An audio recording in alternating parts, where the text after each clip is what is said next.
মুসলমান বন্ধু, শুধু তাই না, মা এবং বাবার দোয়াটা এত দামি। এ যুবক, তোমার পাটা বানায় দাও। আমি পা ধরে বলে যাই রে বাবা, যার মা আছে, যার বাবা আছে রে বাবা, তাকে আমি বলে যাচ্ছি রে বাবা, দিলের কানটা লাগায় দাও। আরে আমার মা আর বাবার দোয়াটা কতটাই দামি রে বাবা, কতটাই দামি। কখনো কখনো মা যদি দোয়া করে, মৃত সন্তানকে আল্লাহ জীবিত বানায় দেয়। হযরত আনাস রাদিয়াল্লাহু তাআলা বলেন, রে বাবা, এ যুবক, দিলের কান লাগায় দে, দেখ দেখ আল্লাহ রাব্বুল আলামিন মার দোয়া কতটাই দামি রে বাবা। হযরত আনাস রাদিয়াল্লাহু তাআলা বলেন, যখন আমরা একটা ব্যক্তিকে আমরা দেখার জন্য গেলাম, আনসারী সাহাবী খুব অসুস্থ ছিল রে বাবা। অসুস্থ একজন সাহাবীর পাশে আমরা দাঁড়াইলাম, দাঁড়ায় তাকে দেখার জন্য গিয়েছি রে বাবা। দেখতেছি আমরা তার পাশে, দেখি যে ছেলেটার অবস্থাটা ভালো না, আনসারী সাহাবীর অবস্থাটাও ভালো না, মৃত্যুর শয্যায় তার শরীরটা কাতরাচ্ছে বাবা। কিছুক্ষণের মধ্যে মনে হয় দুনিয়াতে বিদায় হয়ে যাবে। আনাস রাদিয়াল্লাহু তাআলা আনহু বলেন, আমরা সকলে দাঁড়ায় আছি, হঠাৎ করিয়া আমরা দেখে হাঁটি পা পা করে যখন একটু দূরে গেলাম রে বাবা, কিছুক্ষণ পরে আমরা শুনতে পাই ছেলেটা দুনিয়াতে বিদায় হয়ে গেছে। এবার ছেলেটার মা একজন বৃদ্ধ মানুষ, একেবারে বৃদ্ধ মানুষ রে বাবা। বৃদ্ধ মা এবার আমাদেরকে জিজ্ঞেস করলো, আনাস রাদিয়াল্লাহু তাআলা বলেন যে আমাদেরকে বৃদ্ধ মা জিজ্ঞেস করলো যে, এ আল্লাহর বান্দারা, আমার ছেলে জীবিত আছে কিনা, মৃত্যুবরণ করেছে? এবার আনাস রাদিয়াল্লাহু তাআলা বলেন, আপনার ছেলেটা মৃত্যুবরণ করেছে। শুধু মৃত্যুবরণ করে নাই, আমরা তাকে চাদর দিয়ে ঢেকে দিয়ে আসছি, তার চক্ষুগুলো আমরা বন্ধ করে দিয়ে আসছি। মা সন্তানের ব্যথায় সহ্য করতে পারে না, মা ডাক দে বলে, আমার সন্তান মৃত্যুবরণ করছে। কয়, হ হ, আপনার সন্তান তো মৃত্যুবরণ করেছে। বুঝেছি বুঝেছি, ঠিক আছে। এবার মা আসমানের দিকে দুটো হাত উঠাইছে রে বাবা। হাত উঠাই আল্লাহর কাছে দোয়া করে, আল্লাহ তোমার ইবাদত বন্দি করি, আল্লাহ তোমাকে রব বলে স্বীকার করি গো আল্লাহ। আল্লাহ তোমার শাস্তি অনুযায়ী আমল ওয়ালা জিন্দেগি বানাইছি। ও মালিক, আমার সন্তান দুনিয়ার থেকে তুমি নিয়েছো, এজন্য আমার দুঃখ নাই গো আল্লাহ। গো মালিক, তোমার কাছে একটা আবদার, আমার সন্তান যাওয়ার কারণে আমি একটা মুহাব্বা, আমি একটা মুসিবতের মধ্যে পড়ে যাইতেছি, আমার বড় কষ্ট হচ্ছে গো আল্লাহ। আমার মনের আশা আপনি আমাকে ফিরায় দিবেন না গো, আপনি আমাকে সাহায্য করবেন, আর এমন একটা মুসিবতের মধ্যে আপনি ফিরায় দিবেন না। আনাস রাদিয়াল্লাহু তাআলা বলেন, এ কথা মা যখন আসমানের দিকে তাকাইয়া যখন মৃত সন্তানের জন্য দোয়া করে, হঠাৎ করিয়া দেখে আনাস রাদিয়াল্লাহু তাআলা বলেন, কয় ছেলেটা মা এখনো পর্যন্ত দোয়াটা শেষ না করতে দেখে ওই মৃত সন্তান পুনরায় আবার জীবিত হয়েছে। সুবহানাল্লাহ। মুসলমান, আমি আপনাকে বুঝাতে যাচ্ছি, বলেন তো এই মা বাবার দাম আছে কিনা? আর একটু চিল্লা বলেন, আছে কিনা? আরে ওই মা বাবার খেদমত করলে নবীজির ঘোষণা ভালো করা, হুমা জান্নাতুকা ওয়া নারুকা, তোমার মা হলো জান্নাত, তোমার বাবা হলো জান্নাত, তোমার মা এবং বাবা হলো জান্নাত এবং জাহান্নাম। যে মা বাবার খেদমত করলা সে জান্নাত পাইলা, যে মা বাবার সাথে খারাপ আচরণ করলা সে জাহান্নামে চলে গেলা। এ মুসলমান, হযরত আবু বকর সিদ্দিক রাদিয়াল্লাহু তাআলা আনহু বলেন, ইমাম কুরতুবী রাহমাতুল্লাহি আলাইহি তার তাফসীর কিতাবের মধ্যে লেখে, আল্লাহ রাব্বুল আলামিন জান্নাতের মধ্যে দুইটা ঘর বানাইছে, দুইটা ঘর বানাইছে। আল্লাহু আকবার। রাসূল আকরাম সাল্লাল্লাহু আলাইহি ওয়াসাল্লাম বলেন, আল্লাহ রাব্বুল আলামিন জান্নাতের মধ্যে দুইটা ঘর বানাইছে, একটা ঘর হলো মা আর একটা ঘর হলো বাবার। এ মুসলমান, যে মা আর বাবার খেদমত করবে রে বাবা, আল্লাহ রাব্বুল আলামিন জান্নাতের মধ্যে ওই দুইটা দরজা আল্লাহ খেদমত কর্মীওয়ালা সন্তানের জন্য আল্লাহ বরাদ্দ করে দেয়। আর যে সমস্ত সন্তান মা আর বাবার খেদমত করবে না রে বাবা, খেদমত করবে না রে বাবা। জাহান্নামের মধ্যে তাদের জন্য দুইটা ঘর আছে রে বাবা, যে জাহান্নামের মধ্যে যারা খেদমত করবে না, সদ্ব্যবহার করবে না, তাদের জন্য জাহান্নামের ঘরগুলো বরাদ্দ করে দেওয়া হয় রে বাবা। এ মুসলমান, আল্লাহর ঘোষণা হলো, যে ব্যক্তি আমার হক আদায় করার পর মা আর বাবাকে খুশি করবে, আমি আল্লাহ তার উপরেও খুশি হয়ে যায়। রাসূল আকরাম সাল্লাল্লাহু আলাইহি ওয়াসাল্লাম বসে আছেন, হঠাৎ করে বুখারীর বর্ণনা, এক সাহাবী হুজুর সাল্লাল্লাহু আলাইহি ওয়াসাল্লামের কাছে আসছে, নবীকে বললেন, নবী গো, শুনেছি জিহাদের ময়দানে অনেক বড় ফজিলত। ইয়া রাসূলুল্লাহ, ইয়া হাবিবাল্লাহ, যুদ্ধের ময়দানে যাবো, এই জন্য আসছি ইয়া রাসূলুল্লাহ, তাড়াতাড়ি যুদ্ধে যেতে যাই। আল্লাহর নবী সাহাবীর চেহারা দিকে তাকায় বললেন, এ সাহাবী, বলো বলো, তোমার মা বেঁচে আছে কিনা?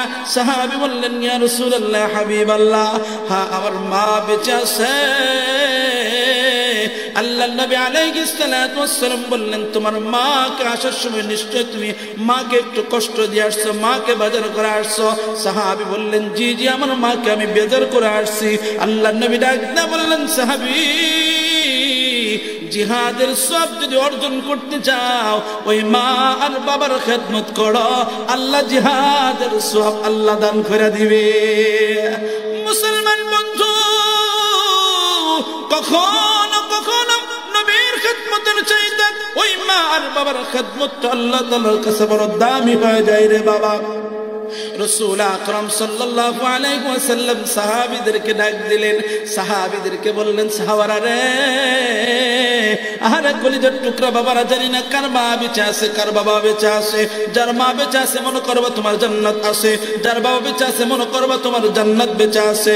এ মুসলমান, নবীজি সাহাবীদেরকে বললেন, সাহাবীরা রে, কেউ যদি মায়ার নজরে মায়া করে, মোহাব্বত করে আম্মা এবং আব্বারে মায়ের নজরে কেউ তাকায়, লক্ষ টাকা দিয়ে আমরা বাইতুল্লাহ দেখার জন্য যাই, বাইতুল্লাহ যাই সফর করার জন্য। আহারে নবীজি বলেন, বাইতুল্লাহ দেখার জন্য কত লক্ষ টাকা খরচ করে দেওয়া হয়। আর কেউ যদি মায়ার চোখে মা এবং বাবার চেহারা দিয়ে তাকায়, আল্লাহ কবুল হজর সব আল্লাহ তার আমলনামায় দান করে দেয়। আমার কলিজার টুকরা বাবারা, আমি আপনাদেরকে বলতে যাচ্ছি, ওই মা আর বাবার খেদমত দরকার আছে কিনা? আর একটু জোরে কান, বুঝবেন যাদের আলোচনা বলা দেখবো না, এরাই হইতেছে মা আর বাবারে কষ্ট দেয়। কথা কান না কেন, ঠিক কিনা? এমনদের মধ্যে একটু গ্যামজাম আছে মনে হয়, কথা কান ঠিক কিনা? আমার মসজিদের মধ্যে আমি দেখি অনেক সময় পিতা মাতার খেদমতের আলোচনা করতে গেলে অনেকের কেমন জানি মুখ একটু কালো হয়ে আছে কিনা? কথা কন, কথা কন, কথা কন। যদি আজকে যদি মা আর বাবার খেদমতের সন্তানগুলা সমাজের মধ্যে যদি পিতা মাতার সত্যিকার যারা খেদমত করে, যদি সত্যিকার খেদমত যদি থাকতো, তাহলে কখনো বৃদ্ধাশ্রম হইতো না। কথা কন, কথা কন। কারণ সন্তান তো পিতা মাতার দিকে তাকায় তো আল্লাহর কাছে জান্নাত নেবে, পিতা মাতার খেদমত করে আল্লাহর জান্নাত আদায় করবে। আহারে পিতা মাতার খেদমত করে আল্লাহর কাছে তার রিজিকের বরকত নেবে। আহারে সেই পিতা মাতাকে আমাদের সমাজের মধ্যে সেই সন্তান যখন মা আর বাবা বৃদ্ধ হয়ে যায়, ওই মা আর বাবার শত্রু হয়ে যায়। কারা? মা আর বাবার শত্রু হয়ে যায়, সন্তানের কাছে বোঝা হয়ে যায়, বিবির কাছে বোঝা হয়ে যায়, নাতির কাছে দাদা বোঝা হয়ে যায়। এবং শুধু তাই না, ঘরের মধ্যে ঘরের জন্যও তারা বুড়া হয়ে যায়, এবং কি ঘরের মধ্যেও তাদের জন্য বোঝা হয়ে যায়। শুধু তাই না, পিতা মাতার চাওয়া পাওয়াকেও তারা বিরক্ত মনে করে। কতক্ষণ নাকি লেগে? হ্যাঁ, নাকি আপনাদের সমাজে নাই কে আসেনি? আরে ও মুসলমান, কোরআন যেমন সত্য, এ কথাও সত্য, মা আর বাবার খেদমত করাটাও সত্য। এর মধ্যে কোনো সন্দেহ, বলেন সন্দেহ নাই। ও মুসলমান, যেমন আম্মা আর আব্বা দোয়া করলে, আব্বা আর আম্মার দোয়ায় যেমন সন্তান জান্নাত পায়, আবার ওই সন্তান আম্মা এবং আব্বার জন্য দোয়া করলে আল্লাহ তাআলা সন্তানের উসিলায় আব্বা আম্মারেও আল্লাহ মাফ করে দেয়। সুবহানাল্লাহ খান। শুধু তাই না, এটুকু নয়, কখনো কখনো এই সন্তানের মা এবং বাবার দোয়ায়, সন্তানের মা আর বাবার দোয়ায় কখনো কখনো সন্তান শ্রেষ্ঠ ধনী হওয়া এবং শ্রেষ্ঠ সম্পদের মালিকও আল্লাহ তাআলা বানায় দেয়। সুবহানাল্লাহ খান। মা আর বাবার খেদমত যারা আছে বুঝবেন আল্লাহ তাআলা তার ঘরের মধ্যে বরকত দান করছে, আল্লাহ তার সুখ আর শান্তি তার মধ্যে দান করে দিয়েছে। সুবহানাল্লাহ। আশরাফ আলী থানভী রাহমাতুল্লাহি আলাইহি বলেন, ভালো করে মনে রাখেন, ছোট্ট একটা থানভী রাহমাতুল্লাহি আলাইহি কথাটা লিখেছেন। আরে থানভী রাহমাতুল্লাহি আলাইহি বলেন, এক আল্লাহর বান্দা, ছেলে এবং বাবা, ছেলে এবং বাবা, ছেলে বাবারে মারতেছে। ছেলে কি করেন? বাবারে মারতেছে। আপনাকে সমাজে নাই? নাই নাই নাই। আহা, ফেসবুক খুললে, ইউটিউবে দেখলে, পত্রিকায় দেখলে কত বাবাকে দেখি, কত মা সন্তানকে দেখি, বাবার ঘরে জায়গা হয় না, বাবার ঘর থেকে বের করে দেয়, বাবাকে গালি দেয়, বাবাকে মারে, বাবাকে মাকে ঘরের থেকে বের করে দেয়। ছেলে মেয়ে ওই 8 তলা 5 তলা বিল্ডিং এ থাকে, আর মা আর বাবা ওই কুড়ি ঘরের মধ্যে, ভাঙা ঘরের মধ্যে তারা আশ্রয় গ্রহণ করে। মুসলমান, ভালো করে মনে রাখতে হবে, আমি যে কথা আপনাকে বুঝাতে যাচ্ছি, যেমন মা আর বাবার দোয়া আল্লাহ তাআলার কাছে এতই দামি, এতই দামি, যখন কোনো মা আর বাবা অন্তর খুলে দোয়া করে আল্লাহ তার সমস্ত দোয়াগুলো কবুল করে নেয়। সুবহানাল্লাহ। থানভী রাহমাতুল্লাহি আলাইহি বলেন, এক ছেলে তার বাবাকে মারতেছিলেন, বাবাকে যখন মারতেছিলেন, মারতে মারতে বাড়ি থেকে রাস্তা পর্যন্ত নিয়েছে। তো রাস্তায় যখন গিয়েছে, বাবা তখন ছেলেকে ডাক দিয়ে বলেন, ছেলে, একটু তোর কাছে একটা কথা, সেটা হলো কি, যে আমাকে আর আঘাত না করে ওই রাস্তার ওই পাশে নিয়ে যাস না। কেন বাবা? ওই আমিও একদিন আমার বাবাকে এমন ভাবে অত্যাচার আর আঘাত করেছিলাম, এই পর্যন্ত আমি রাস্তা পর্যন্ত নিয়ে আসছিলাম, যার কারণে পরিণত আমারও এমন হয়েছে। ঠিক তুমিও যদি এই রাস্তার থেকে আরেক দিকে আরেকটু আগায় নিয়ে যাও, ঠিক তোমার সন্তানও অত্যাচার করে করে এই পর্যন্ত তোমাকে নিয়ে আসবে, এর মধ্যে কোনো সন্দেহ নাই। ভালো করে মনে রাখবেন, মুফাসসির আকরাম হাদিসের ভাষ্য অনুযায়ী এটাই প্রমাণ করে যে দুনিয়াতে আল্লাহ তাবারক তাআলা কিছু কিছু অপরাধ আছে যা কিয়ামতের দিন ময়দানে মাহশরে বান্দাকে কি করবে? শাস্তি দিবে। কিন্তু কিছু কিছু গুনাহ আছে যে গুনাহ আখিরাতের অপেক্ষা করে না, দুনিয়াতেই শাস্তি দেওয়া হয়। তার মধ্যে 1 নম্বর হলো, কেউ যদি পিতা মাতাকে কষ্ট দেয়, পিতা মাতার অবাধ্য সন্তানকে আল্লাহ তাআলা দুনিয়াতেই তাদেরকে শাস্তি প্রয়োগ করে। কেন? যাতে করে জাতি বুঝতে পারে যে মা আর বাবার মাধ্যমে আল্লাহ তাবারক তাআলা দুনিয়াতে তোমাকে পাঠাইছে, সেই মা আর বাবাকে কষ্ট দাও। ভালো করে মনে রাখতে হবে, দুনিয়াও তুমি শান্তি পাবে না, আখিরাতেও শান্তি পাবে না। আমি অনেক রাত হয়েছে, লম্বা রাত হয়েছে, আমি দীর্ঘ করতে চাচ্ছি না। আমি আপনাদের প্রসিদ্ধ একটা ঘটনা আমি আপনাদের সম্মুখে তুলে ধরতে চাচ্ছি, যে মা আর দোয়ায় আল্লাহ তাআলা বান্দাকে কত দামি বানায় দেয়, শ্রেষ্ঠ বানায় দেয়। এই আলোচনা করেই আমার আলোচনা ইতি টানবো ইনশাআল্লাহ। আমার কলিজার টুকরা বাবারা, আলোচনা শোনার আগে সূরাতুল বনী ইসরাঈল থেকে আমি ছোট্ট একটা আয়াত তেলাওয়াত করেছিলাম। এই আয়াতের মধ্যে আল্লাহ তাআলা পিতা মাতার জন্য 6টা নিদর্শন দিয়েছেন। কয়টা বাবা? বলেন কয়টা? 6টা নিদর্শন। যে 6টা নিদর্শন মানতে পারবে আল্লাহ তার জন্য জান্নাত বরাদ্দ করে দিবেন। সুবহানাল্লাহ খান। সূরাতুল বাকারা নামে একটা সূরা আপনার নাম শুনেছি, কথা কই না? কথা বলেন। সূরাতুল বাকারা নামে একটা সূরা আমরা শুনেছি। বলেন তো বাকারা অর্থ কি? বলেন। পিছনে তো কইতেছে না, মনে করতেছে ভয় পাইতেছে, কি কই মার হইব কি? হ্যাঁ, সূরা বাকারার অর্থ কি? বলেন গাবি। কি বলেন কি? গাবি। সূরাতুল বাকারার লম্বা কথা, ওদিকে যাচ্ছি না। এই গাবি যে ছিল, এই গাবির এক যুবক ছিল, যে এই গাবির মালিক ছিল। সেই যুবক কে ছিল? তার পরিচয়টা আমি আপনাদের সম্মুখে তুলে ধরার চেষ্টা করব। তাফসীর ইবনে কাসির রাহমাতুল্লাহি আলাইহি, তাফসীর ইবনে মাজহারি তার কিতাবের মধ্যে লেখে সুন্দর করে ঘটনা উল্লেখ করেছে। আমি আপনাকে শুধু এটুকু বোঝাতে যাচ্ছি, মা আর বাবার খেদমত, মা আর বাবার দোয়া কতটাই দামি, কতটাই দামি, এটাকে বোঝানোর জন্য আমি ছোট্ট একটা ওয়াক্য আপনাদের সম্মুখে তুলে ধরতে চাচ্ছি। বনি ইসরায়েলের যুগে ছোট্ট একজন মাসুম বাচ্চা, অল্প বয়সে, এখনো যুবক হয়নি, ছেলেটা হাঁটি হাঁটি পা পা করে মার কাছে এবং বাবার কাছে অত্যন্ত মহাব্বতী এবং ভালোবাসতেন। তো একদিন বাবা ঘুমাইতেছিলেন, কিছু ব্যবসায়ী ভাই আসছে, ব্যবসায়ী, তো তারা এসে যুবক ওই পিচ্ছি ছেলেকে বলছে, ছেলে শোনো, তোমার বাবা কোথায়? বাবা তো ঘুমাচ্ছে, এদিকে আসো, তোমার বাবাকে ডাকো, আমি একটা হীরার টুকরা নিয়ে আসছি, এটা কি বিক্রি করার জন্য? তোমার বাবাকে বলো আর তোমার বাবার কাছ থেকে টাকা নিয়ে আসো। ছেলেটা বললেন, বাবা তো ঘুমাইতেছে, বাবাকে এখন ডাকা যাবে না, সম্ভব নয়। বললেন, দেখো আমি যে হীরার টুকরো নিয়ে আসছি, হীরার টুকরোর দাম হলো 70,000 টাকা, তুমি যদি তোমার বাবাকে ডেকে আনো আমি একটু কমে দিব, অর্থাৎ হলো 60,000-এর বিনিময়ে আমি তোমাকে দিয়ে দিব, তোমার বাবাকে ডেকে আনো।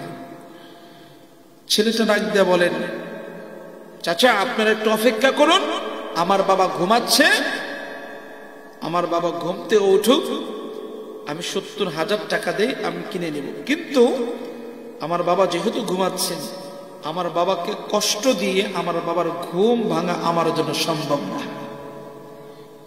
বাবা ছোট্ট মাসুম বাচ্চা দাঁড়িয়ে আছে। তো ওই ব্যবসায়ী লোকেরা বলতেছে, বুঝতে পেরেছি, তোমার আরেকটুই দিতে হবে, আচ্ছা যাও, এই 70,000-এ 60,000, না সম্ভব না। উনি বললেন, 60,000 না, আমি আপনাদেরকে 80,000 দিব, আপনি একটু অপেক্ষা করুন, বাবা ঘুম থেকে উঠুক, তারপরে আপনাকে দিব, বাবাকে ডাকবো, তাছাড়া সম্ভব না। তারা বললেন, বুঝতে পেরেছি। শেষ পর্যন্ত তারা বললেন যে 60,000-ও না, অর্ধেক দামে, অর্থাৎ 30,000 দামে এই স্বর্ণ, এই হীরার টুকরোটা তোমার কাছে বিক্রি করবো, তোমার বাবাকে ডাকো। তো ওই মাসুম বাচ্চা ডাক দিয়ে বলেন যে, চাচা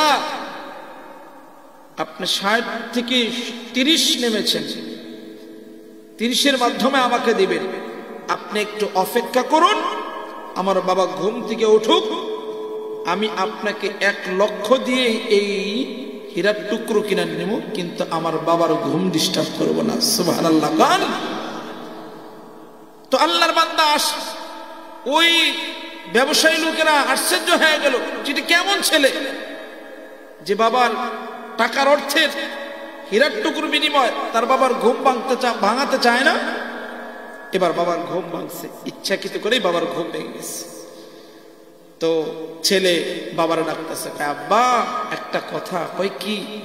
কিছু ব্যবসায়ী ভাই আসছিল, আপনাকে ডাক দিতে বলছিল, টাকা হীরার টুকরো নিয়ে আসছিল, তারা বিক্রি করার জন্য এত টাকা বিক্রি করতে চেয়েছিল, কিন্তু আব্বা আপনার আমি ঘুম ডিস্টার্ব হবে দেখে কষ্ট পাবেন, এই জন্য আপনাকে আমি ডাকি নাই। বাবার মনটা ভরে গেছে যে আমার ছেলে আমাকে এতটাই মহাব্বত করে, এতই ভালোবাসে। ছেলেটা আল্লাহর বাবা, আল্লাহর কাছে ছেলের জন্য আল্লাহ দোয়া করলেন, বাবা আল্লাহর কাছে ছেলের জন্য দোয়া করলেন, আল্লাহ আমার ছেলের তুমি উত্তম জাযা দান করে দাও। সুবহানাল্লাহ। গান এবার কিছুদিন পরে বাবা ছেলে ডাকছে, বাবা এদিকে আসো। কি বাবা? আমি হয়তো বেশি দিন দুনিয়াতে বাঁচবো না, তবে আমি তোমার জন্য কোনো টাকাও না, কোনো অর্থ কিছুই রেখে যেতে পারতেছি না, কারণ আমার কিছু নাই, তবে আমি তোমার জন্য একটা বাছুর রেখে যাব। আর তুমি তো একদম ছোট মানুষ, সম্ভব না বাছুরকে লালন পালন করা, এটাও তো সম্ভব না। কথা কান বলেন, বাবা আমি তোমাকে কিছুই দিতে পারতেছি না, তবে তোমার জন্য একটা বাছুর রেখে যাব, এই বাছুরটা তুমি লালন পালন করা সম্ভব না, তবে এই বাছুরটা আমি আল্লাহর কাছে আমানত রেখে যাব। সুবহানাল্লাহ খান কি বললেন যে আমি আল্লাহর কাছে আমানত রেখে যাব। যেদিন তুমি যুবক হইবে আর যেদিন তোমার প্রয়োজন হইবে সেই দিন তুমি আল্লাহর কাছে চাইবা, আল্লাহ আমার দেওয়া আমানত তোমার জন্য রাখছি, এটা আল্লাহ ফিরিয়ে দিবে। সুবহানাল্লাহ খান। আমার কলেজার টুকরা বাবারা দেখবেন, আমার দুঃখিনী মা, আমার বাবারা আমাকে আপনাকে কখনো কখনো এই কথা বলে, বাবা আমি তোর কিছু দিয়ে দিতে পারতেছি না, কিন্তু তোর উপরে আমার একটু দোয়া আছে। কয় কিনা গো? বলেন। এই কথা আমি গ্যারান্টি 100% গ্যারান্টি দিয়ে বলতে পারি। এই কথা যে মা এবং বাবা যে সন্তানের উপরে করেছে, ওর যদি অর্থ করেও না থাকে, তবে ওই যে শান্তিতে থাকে, আর মা বাবার দোয়া নাই, মা বাবা এই কথা বলে নাই, ওই শান্তি ওই সন্তান যেমন থাকে তার চাইতে শত 100 গুণ ভালো থাকে যে মা বলেছিল তোর জন্য আমার দোয়া থাকবে। কথা কোন ঠিক কিনা? মুসলমান এমন মা আছে, বাবা আছে, বাবা কিছু দিতে পারি নাই, কিছু করতে পারি নাই, তবে তোর জন্য আমার দোয়া থাকবে। খোদার কসম করে বলতে পারি, ওই মানুষগুলার অন্তরে আল্লাহ তাআলা ভালোবাসা, অর্থ করি, টাকা পয়সা, শান্তিতে আল্লাহ তাআলা এতটাই রেখে যায়, ওই সন্তানের মতো এত ভালো কেউ থাকতে পারে না। এবার ছেলেটার বাবা দুনিয়াতে বিদায় হয়ে গেছে, ছেলেটা আবার ইতিম, ছেলেটা শুধু তার মা আছে, বাবা নেই, ইতিম ছেলে। এখন হাঁটি পা করে মার কাছে যাইতো এবং কর্ম করত। কি কর্ম করত? তাফসীরে কিতাবের মধ্যে লেখে, তাফসীরে মাজহারির মধ্যে লেখে, ছেলেটা পাহাড়ে যাইতেন, পাহাড়ে গিয়ে কাঠ কাটতেন, কাঠ কেটে কাঠটা বিক্রি করত, যে অর্থ পাইতো। ভালো করে খেয়াল করেন, দেখেন ছেলেটা কত বড় দামি একজন ছেলে ছিল। ছেলেটা পাহাড়ে গিয়ে এই কাঠ কেটে অর্থ কুড়িয়ে আনতে, অর্থকে 3 ভাগে বিভক্ত করত। কয় ভাগে ভাই? কয় ভাগে বলেন? কয় ভাগে? 3 ভাগে। 1 ভাগ আল্লাহর জন্য, মানে আল্লাহ রাস্তায় দান করা, আরেক ভাগ পিতামাতার খেদমত, আরেক ভাগ নিজের প্রয়োজনে খরচ করতেন। সুবহানাল্লাহ খান। তাফসীর মাজহারের মধ্যে লেখে, যুবক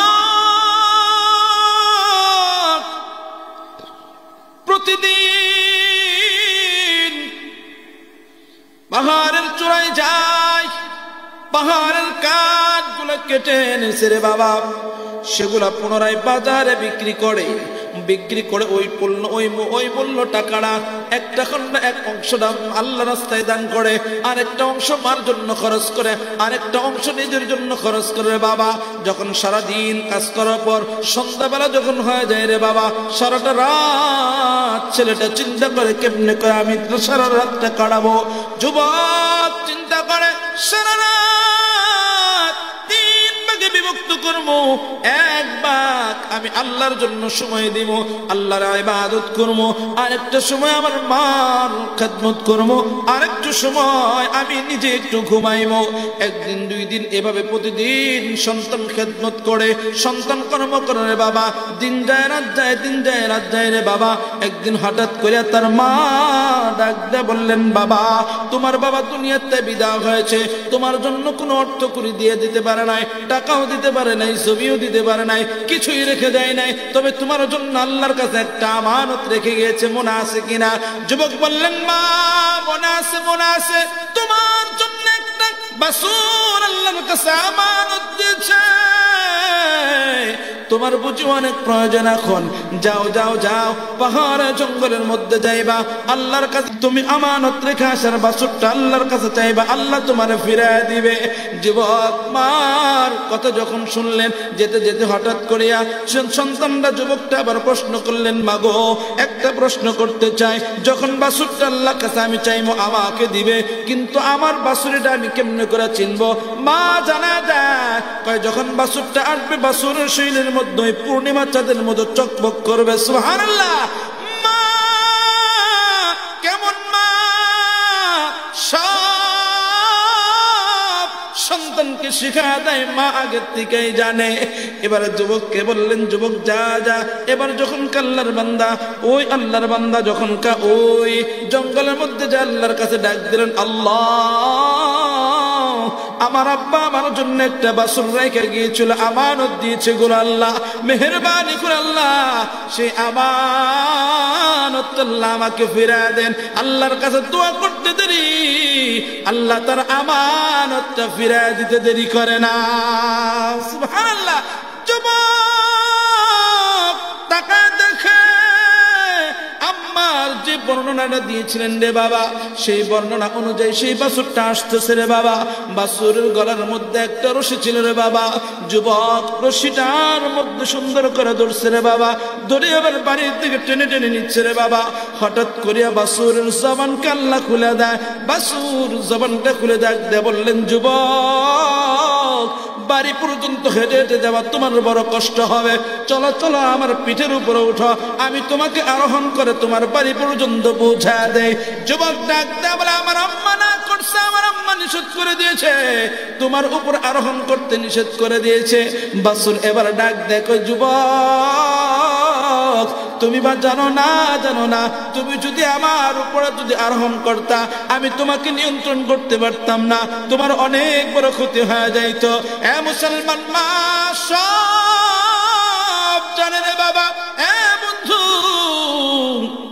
যুবকটা এবার যখন এ কথা বললেন রে বাবা, বাছুরটা আবার জবান খুলে বলে, এ যুবক তুমি আল্লাহর কাছে এতটাই প্রিয়, এতটাই প্রিয়, তুমি যদি এখন পাহাড়কে আদেশ করো, এই পাহাড় তোমার আদেশ মানতেও রেডি আছে। সুবহানাল্লাহ। এ মুসলমান যুবক এবার বাছুরটা টেনে টেনে মার কাছে নিয়েছে। এবার মাকে বললেন, মা গো আপনার আদেশ অনুযায়ী বাছুরটাকে আমি নিয়ে আসছি, তবে এখন আমার কাজকে একটু জানায় দেন। মা ডাক দিয়ে বললেন, বাবা যাও এই বাছুরটা তোমার বিক্রি করতে হবে, তবে কি পরিমাণ কি অর্থে তুমি বিক্রি করবা?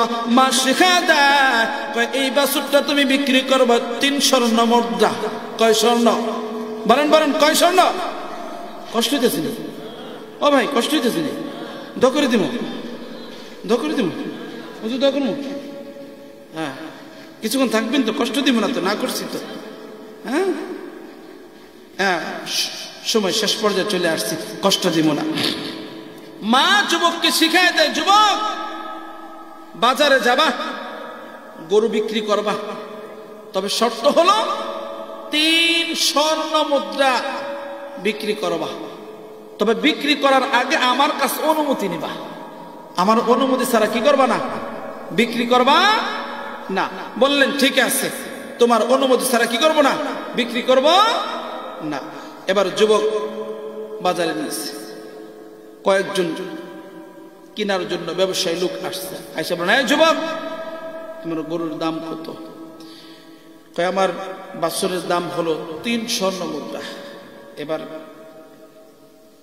যারা কেনার জন্য আসছে ব্যবসায়ী লোক, তারা বলেন ঠিক আছে যুবক 3 স্বর্ণ মুদ্রা দিতেছে, এই যে নাও, বাছুর দিয়ে দাও। কয় দিমো, একটা শর্ত আছে। কি শর্ত? আম্মার অনুমতি ছাড়া এটা বিক্রি করতে নিষেধ করছে। কয় তোমার আম্মার অনুমতি ছাড়া কি বিক্রি করতে পারবে না? কয় না, শোনো শোনো, তোমার আম্মার অনুমতির প্রয়োজন নাই, তুমি করো।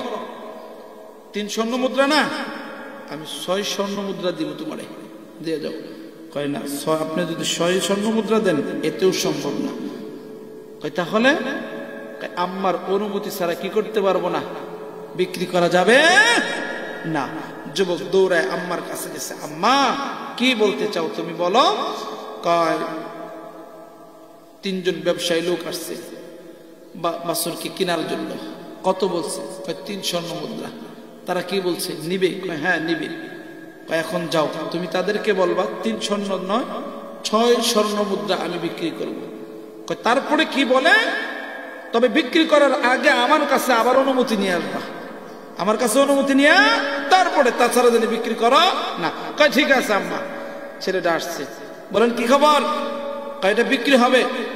আম্মা বলে দিছে 6 স্বর্ণ মুদ্রা, এছাড়া বিক্রি হবে? হ্যাঁ বলেন, বিক্রি হবে না। বললেন ঠিক আছে দাও, দাও 6 স্বর্ণ মুদ্রাই তোমাকে দিলাম, দাও। কয় শর্ত আছে। কয় আবার কি শর্ত? আম্মার কাছে একটু শুনতে হবে, শোনা ছাড়া বিক্রি করা যাবে না। কয় আম্মার কাছে শোনা লাগবে না, 6 স্বর্ণ মুদ্রা না, তোমার 12 স্বর্ণ মুদ্রা দিতেছি, দাও দাও তাড়াতাড়ি দিয়ে দাও। কয় না না, এটাও সম্ভব না। আম্মার অনুমতি ছাড়া কি করা যাবে না, বিক্রি করা যাবে না। যুবক এবার দৌড়ায় গেছে আম্মার কাছে, আম্মা ওই যে আপনি বলে দিছিলেন 6 স্বর্ণ মুদ্রা, এই 6 স্বর্ণ মুদ্রা দিয়েও তো তারা কিনতে চায়। এখন মা বুঝা ফেলাইছে, মা ডাক দেখা, হে ছেলে শোনো, যারা কিনতে আসছে তারা কিন্তু মানুষ না, তারা হলো ফেরেশতা। সুবহানাল্লাহ কইতেন না? আর একটু জোরে কোন না, বলেন তারা কি? ফেরেশতা, তারা মানুষ নয়। তোমাকে পরীক্ষা করার জন্য আসছে, তারা কি নাই, মানুষ নয়। তবে সন্তান শোনো, তুমি তাদেরকে প্রশ্ন করবা যে এই বাছুর আমি কবে বিক্রি করব এবং কাদের কাছে বিক্রি করব, কি পরিমাণ অর্থের মাধ্যমে বিক্রি করব। আম্মা বলছে আপনাদের কাছে জানার জন্য।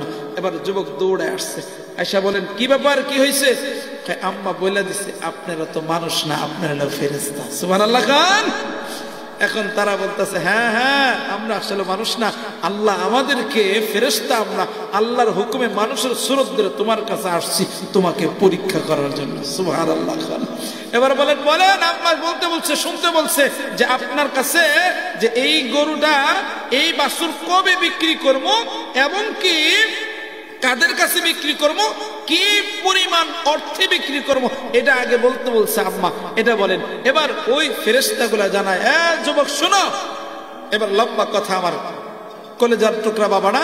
এবার যখন এ কথা বললেন যে কার কাছে বিক্রি করবা, কাদের কাছে? বনি ইসরায়েলের যুগের কিছু লোক আসবে যারা নাকি বনি ইসরায়েলের যুগে চাচা তার ভাতিজাকে মেরে ফেলেছে। চাচা কি করেছে? ভাতিজাকে মেরে ফেলেছে। তো এই মারার কারণে চাচাকে কে মেরেছে এটা কেউ বলতে পারে না এবং কেউ স্বীকার করে না। তখন বনি ইসরায়েলের যুগের লোকেরা মুসা আলাইহিস সালাতু ওয়াস সালামকে বললেন যে এর সমাধান দিয়ে দেন। মুসা আলাইহিস সালাতু ওয়াস সালাম আল্লাহ তাআলার কাছে দোয়া করলেন, আল্লাহ তাআলা সমাধান দিয়ে দিলেন। যে লম্বা কথা ভাই, ওদিকে যাচ্ছি না আমি, খুব সংক্ষেপ আকারে আল্লাহ তাআলা একটা বর্ণনা দিলেন, এমন একটা গরু হবে, এমন গরু, সমস্ত বর্ণনাগুলো দিলেন যে এই গরু জবাই করে এই গোশত যদি মৃত ব্যক্তির উপরে স্পর্শ করা হয় তাহলে মৃত ব্যক্তি জীবিত হবে, জীবিত হয়ে তাকে কে খুন করছে, হত্যা করছে, তার কথাটা ওই মৃত ব্যক্তি বলে দিবে। মুসলমান এখানে বনি ইসরায়েলের যুগেরা তখন অনেক গরু জবাই করছে, কিন্তু এর প্রমাণ হয় নাই। যখন সত্যিকার ওই যে বালক আছে, মনে আসেনি? হ্যাঁ কথা মনে আসেনি? তো ওই বনি ইসরায়েলের যুগের লোকেরা তারপরে মুসা আলাইহিস সালাতু ওয়াস সালামের কথার অনুযায়ী, বর্ণনা অনুযায়ী সেই বাছুর গরুকে খুঁজতেছিলেন। খুঁজতে ওই যুবক, যে যুবকের কাছে একটা বাছুর আছে, যুবককে দেখছে, বলে যুবক শোনো, তোমার বাছুরটা আমাদের প্রয়োজন, কিনতে হবে। কয় কিনবা, শর্ত কি? শর্ত আছে। কয় কি শর্ত বলো? আম্মা বলে দিছে আমি এই বাছুর তোমাদের কাছে বিক্রি করব, তবে একটা গরুর চামড়ার মধ্যে যে পরিমাণ স্বর্ণ আটবে, মুদ্রা আটবে, এই পরিমাণ স্বর্ণ আমাদেরকে দিতে হবে, তাহলে আমাকে দিতে হবে, তাহলে এই গরু বিক্রি করবো বাছুর, তাছাড়া বিক্রি করা যাবে না। ফেরেশতা 3 জন এগুলা বলে দিলেন, সেই দিন তুমি বিক্রি করবা, এর আগে কি করবা না, বিক্রি করবা না। বললেন ঠিক আছে। তাফসীরে মাজহারের মধ্যে লিখেছে, তাফসীরে মাজহারের মধ্যে লিখেন বাবা, যুবক দিন যায় রাত যায়, মা বলে দিছে সেই দিন ছাড়া কারো কাছে বিক্রি করবা না, তাদের কাছে তুমি বিক্রি করবা। তাফসীর কিতাবের মধ্যে লেখে, তদানীন্ত সময়ের মধ্যে সবচেয়ে যে যুবকটা ছিল রে বাবা, যার মা নাই বাবা নাই, ইতিম ছেলে ছিল রে বাবা, সেই ইতিম সন্তান সেই জামানার মধ্যে মা আর বাবার দোয়া শ্রেষ্ঠ ধনী আল্লাহ তারে বানায় দেয়। যুবক দিন যায় রাত যায়, হাঁটি হাঁটি পা পা করে একদিন কৃষকের মধ্যে দাঁড়ায় আছেন বাবা, ক্ষেতের মধ্যে দাঁড়া আছে। হঠাৎ করে সেই যুগের লোকগুলা আসছে রে বাবা, বনি ইসরায়েলের যুগের লোকগুলা আসছে। যুবককে বললেন, যুবক তোমার কাছে এই যে গাভীটা দেখা যাইতেছে, এই গাভীটা আমাদের জন্য অনেক প্রয়োজন, বলো বলো তোমার কাছ থেকে গাভীটা আমরা কিনতে চাই। কেন? আমাদের একটা খুনের প্রমাণ দিতে হবে, কে খুন করছে তার বাস্তব প্রমাণটা আমরা তার কাছে নিব। তোমার গরুটা জবাই করতে হবে, বলো বলো তোমার গরুটার দাম কত নিবা? এবার যুবক বললেন, আমি বিক্রি করবো। আমার মা বলেছে তোমাদের কাছে বিক্রি হবে, কিন্তু ঠিক একটা গরুর চামড়ার মধ্যে যে পরিমাণ স্বর্ণ আসবে এই পরিমাণ স্বর্ণ আমাকে দিতে হবে। বনি ইসরায়েলের যুগেরা বলেন, এত স্বর্ণ মুদ্রা আমরা কোত্থেকে দিব? সম্ভব নয়, সম্ভব নয়। তাহলে গরুটা বিক্রি করাও আমার দ্বারা সম্ভব নয়। এবার সমস্ত মানুষগুলো এক হয়ে বললেন, না না, যুবকের কাছ থেকে গরুটা আমাদের কিনতে হবে। কেন? কেন আমাদের খুনের প্রমাণটাও তো বের করতে হবে। এবার বনি ইসরায়েলের যুগের সমস্ত লোকেরা, বনি ইসরায়েলের লোকেরা ওই যে পরিমাণ অর্থ প্রয়োজন রে বাবা, যে পরিমাণ অর্থ চেয়েছিল বাবা, সমস্ত অর্থগুলা তাকে যুবককে দেওয়া হয়। আর তাফসীর কিতাবের মধ্যে লেখে আল্লাহ রাব্বুল আলামিন ওই যুবকের গরু বিক্রি করার উসিলায় ওই জামানার শ্রেষ্ঠ ধনী আল্লাহ তারে বানায়া দেয়। মুসলমান বন্ধু, মা বাবার দোয়া, যে মার বাবার দোয়ার কারণে আল্লাহ তাআলা এতটাই দামি বানায় দিয়েছে রে বাবা। ইতিহাস সাক্ষী দেয় রে বাবা, ইতিহাস সাক্ষী দেয় রে বাবা। আমাদের আকাবির যাদেরকে আপনি দেখেন রে বাবা, যাদেরকে আমরা নাম শুনেছি রে বাবা, এ মুসলমান, ইমাম বুখারী রাহমাতুল্লাহি আলাইহি দামি হয়েছে কেন কেন জানেননি? মা আর বাবার দোয়ার কারণে বাবা। ইমাম গাজ্জালী রাহমাতুল্লাহি আলাইহি দামি হয়েছে কেন জানেননি? মা আর বাবার দোয়ার কারণে। একদিন ইমাম গাজ্জালী রাহমাতুল্লাহি আলাইহি রে বাবা, মা আর বাবার দোয়ার কারণে আল্লাহ তাআলা এতটাই দামি বানায় দিয়েছে রে বাবা। মা একদিন বলে ইমাম গাজ্জালীকে ডাক দিয়ে বলেন, ও ইমাম, তোমরা এত দামি হইছে কেন জানোনি? কেন জানোনি? কয় না না, আমরা জানি না। কয় আমি প্রতিদিন তোমাদেরকে দুধ যখন পান করাইতাম, আমি বিসমিল্লাহ এবং ওযু করার পরে আমি বিসমিল্লাহ বলে তোমাদেরকে দুধ পান করাইতাম। সুবহানাল্লাহ। মুসলমান এতটাই দামি। বাইজিদ বুস্তামি রাহমাতুল্লাহি আলাইহি এতটাই দামি হয়েছে কেন রে বাবা? কয় মা আর বাবার দোয়ার কারণে এতটাই দামি হয়েছে রে বাবা। এ মুসলমান, মুসলমান, যার মা বেঁচে আছে বুঝবা জান্নাত বেঁচে আছে রে বাবা, জান্নাত আছে। যার বাবা আছে বুঝবা তোমার জন্য জান্নাত আছে রে বাবা। আমি আপনাদের কাছে জানতে চাই,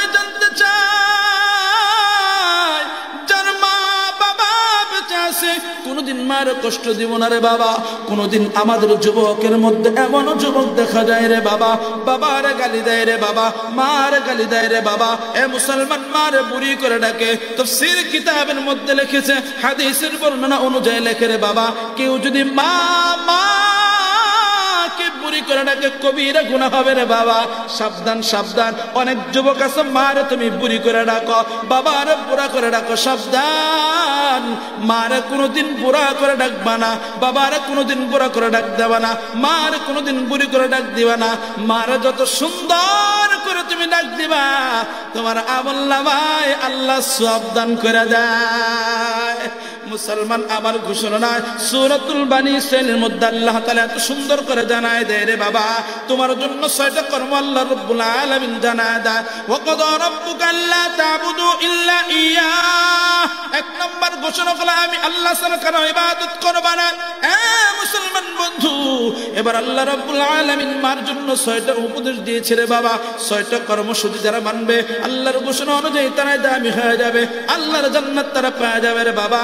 এক নম্বর, ওয়াবিল ওয়ালিদাইনি ইহসানা। আল্লাহু আকবার। এক নম্বর হলো মাকে ইহসান করা। এ বন্ধু, ইহসান কাকে বলা হয়? দিলের কান লাগায় তো আমি খুব সংক্ষেপে আকারে জানাইতেছি রে বাবা।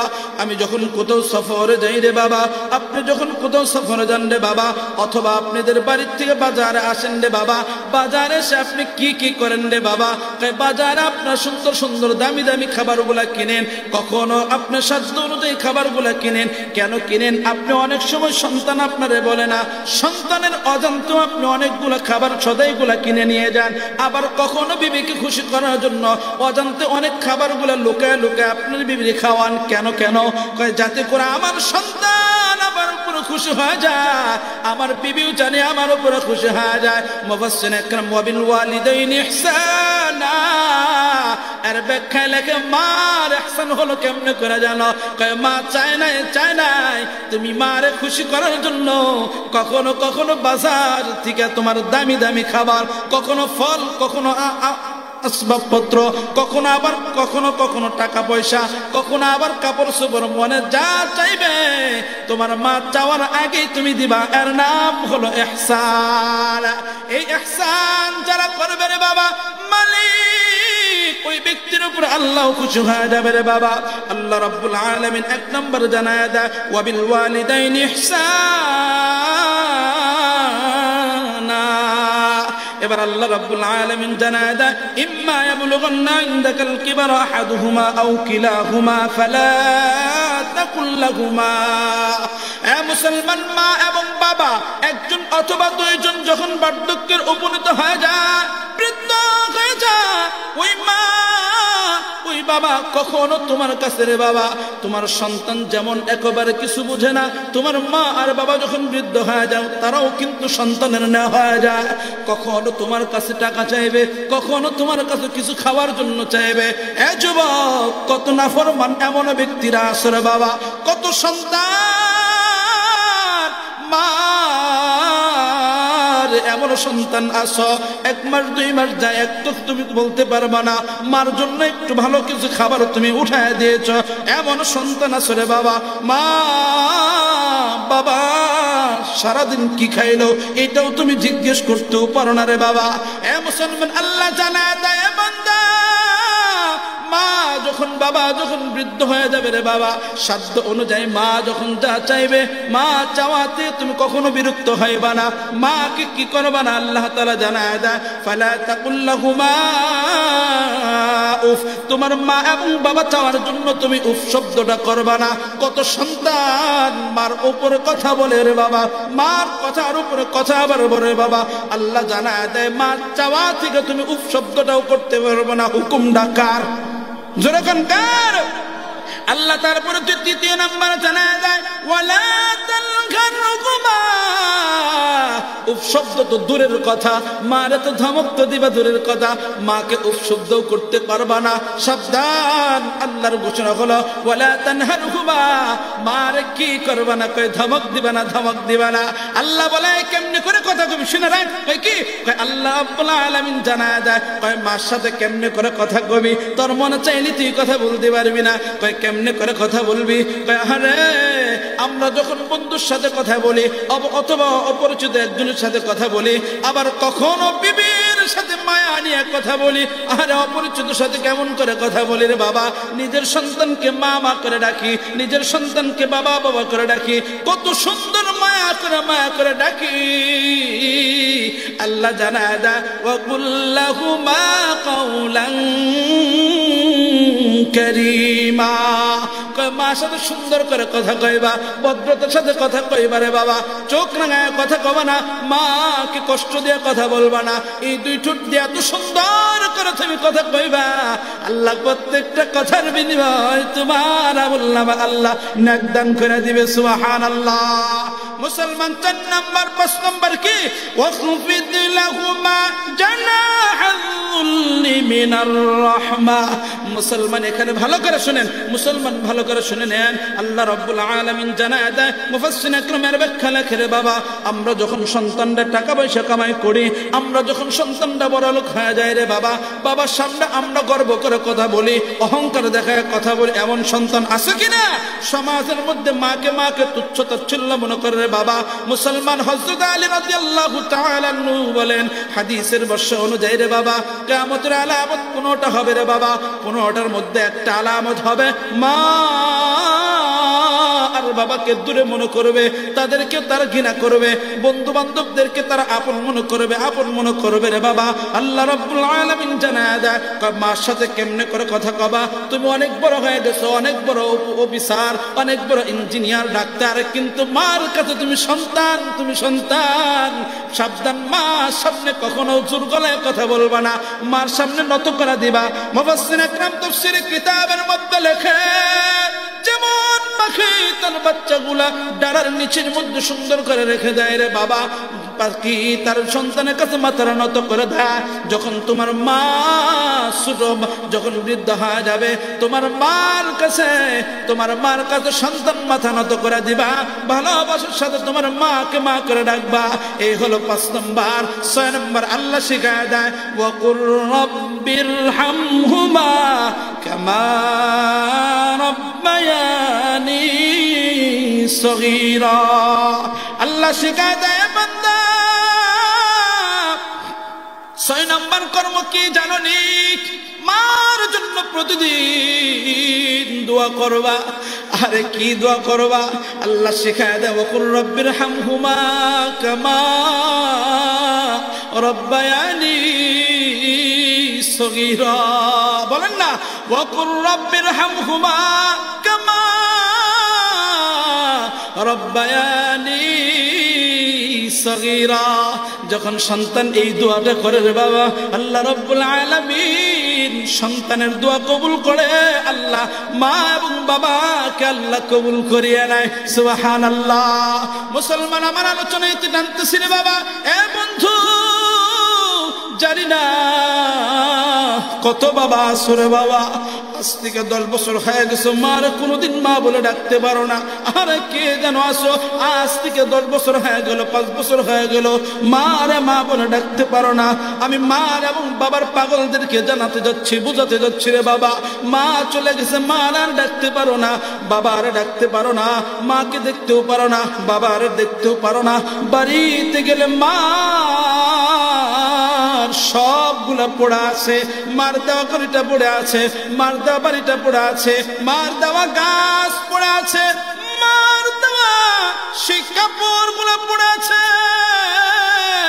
বাবার দেওয়া কত আসবাবপত্র পড়ে আছে, কিন্তু বাবা নাই, বাবা নাই। আমি তাদেরকে জানাতে যাচ্ছি, আহারে কত যুবক, কত বাবা আছে, বাবারা দেখতেও পারে না, ডাকতেও পারে না, কিন্তু মাঝে মাঝে রাত্রিবেলায় স্বপ্নে দেখে ডাক দেখে, হুজুর মার বহুদিন পরে দেখছি, বাবার বহুদিন পরে দেখছি রে বাবা। এ মুসলমান, তাফসীর কিতাবের মধ্যে লিখেছে রে বাবা, হাদিসে সহিহ মুসলিম শরীফের হাদিস, যখন মা আর বাবা চলে যাবে রে বাবা, যখন হাদিসের ভাষ্য অনুযায়ী এটাই প্রমাণ পাওয়া যায় রে বাবা, মা এবং বাবার জন্য হলো 7টা কর্মসূচি। যখন মা দুনিয়াতে বাবা চলে যাবে, 1 নম্বর প্রতিদিন ইবাদত বন্দি করে মা এবং বাবার জন্য বেশি বেশি করে দোয়া করা। মা এবং বাবার জন্য যারা দোয়া করবে, আল্লাহ তাদেরকে উত্তম প্রতিদান দান করে দিবে। মুসলমান, আমি আজকে থেকে কে কে আছো রে বাবা, মার পাগল বাবার পাগলদেরকে দেখতে চাই। যার মা আছে, মার কোনোদিন কষ্ট দিবা না। মা তোমার যেমনি করে খাওয়াইছে, তোমার যেমনি করে গোসল করাইছে, ওই মারে খাওয়াইয়া দিবা, মারে ভালোবাসবা রে বাবা। মার কোনোদিন কষ্ট দিবা না, মারে গোসল করাই দিবা, মার মাথার মধ্যে তেল দিয়ে দিবা, মার আদর করবা, মা মা বলে ডাকবা। আরে মারে কোনোদিন কষ্ট দিবা না, কষ্ট দিবা না। কে কে আসো, আল্লাহকে হাত তুলে দেখা দাও, আমি বড় কলিজা দিয়া দোয়া করে যাবো রে বাবা। এ মুসলমান, যে মার বাবার পাগল তাদেরকে আমি জানাইতে চাই, আরে আল্লাহর দিকে 2টা হাত উঠায়া দাও। আল্লাহ দেখো দেখো, তোমার বান্দাগুলা 2টা হাত উঠাইছে গো আল্লাহ। কেউ মার কষ্ট দিব না, বাবার কষ্ট দিব না। আল্লাহ এদের মার পাগল বানায় দাও। কিয়ামতের দিন এই মা আর বাবার উসিলা দিয়া সন্তানদেরকে জান্নাতের মেহমান বানায় দিন, আমিন। হাত নামান আমার কলিজার টুকরা বাবাদেরকে। অনেকের মা আছে, বাবা নাই, বাবা আছে, মা নাই। এমনও সন্তান আছে যার মাও নাই, বাবাও নাই। আরে ওই মা আর বাবা কবরে ঘুমিয়ে আছে। সহিহ মুসলিম শরীফের হাদিস, যখন মা আর বাবা চলে যায়, ওই মা আর বাবার জন্য সবচেয়ে বড় আমল কি? সবচেয়ে বড় হলো মা আর বাবার জন্য বেশি বেশি করে দোয়া করা। কি করা ভাই? আপনি যে দোয়াগুলা করবেন সব দোয়াগুলো আপনার মা পেয়ে যাবে। আর বেশি বেশি আরেকটা আমল কি? আরেকটা আমল হলো আপনার মা আর বাবার জন্য, কখনো ইতিমদের জন্য, কখনো মাদ্রাসা, কখনো মসজিদ, কখনো ওই ফকির মিসকিন অসহায় হতদরিদ্র তাদের জন্য দানের হাতটা বাড়ায় দিবেন।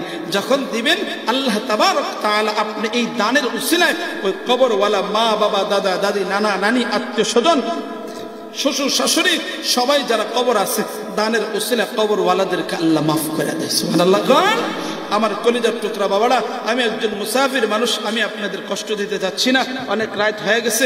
আমি আপনাদের কাছে 10 থেকে 5 মিনিট, 5 থেকে 7 মিনিটের মধ্যে আমি দোয়া করে দিব। আমার আগের বক্তা অত্যন্ত গুরুত্ব ভাই কথা বলেছে, আমি আপনাদের কাছে বিনীতভাবে অনুরোধ, সেটাকে যে যা পারে, এখানে একটা মাদ্রাসা, অনেক ছাত্রগুলো পড়ে হারে, কোরআনের লম্বা কথা ছিল, অনেক সব কথা বলার সুযোগ নাই। মা আর বাবা সন্তান যে কাজ, ভালো করে শুনেন, আপনি যা কাজ করবেন আমল করবেন এর একটা অংশ আপনার বাবার এবং মার কবরে দিয়ে দিবেন। কে যেরকম কে দিবেন? আপনি যেমন নামাজ পড়তেছেন এর একটা অংশ আপনার আব্বা আম্মা পাওয়া যাবে।